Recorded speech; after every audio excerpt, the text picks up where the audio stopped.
How to calculate time and hours in Excel. Importance of Excel for time tracking.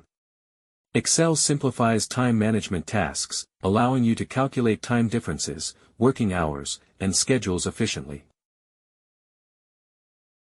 Setting up time formats.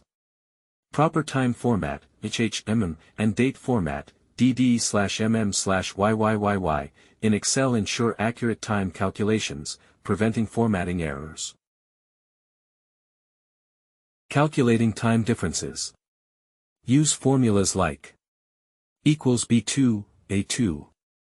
To find time differences in Excel, ideal for calculating hours worked between start and end times. Elapsed time across dates. For multi-day time tracking, combine date and time values in formulas and apply a custom HMM format to show hours beyond 24. Calculating time between dates.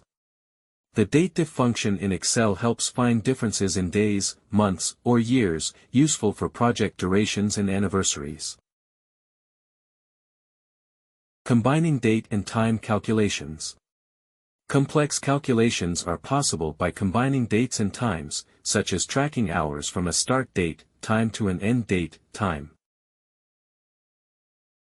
Summing total hours. Sum time across multiple cells using equals sum, A2, A7.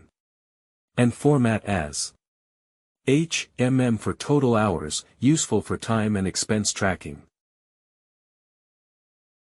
Converting to decimal hours. Multiply by 24, e.g. equals sum, A2, A7, asterisk 24, to convert hours to decimals, providing an ideal format for payroll or billing calculations. Useful time functions. Functions like hour, network days, and month assist in extracting specific time units, working days, or month-end dates in Excel. Troubleshooting time calculation errors. Common Excel errors, like negative times and formatting issues, can be fixed through proper settings and conditional formatting. Thank you for watching. Please subscribe and follow us on social media platforms.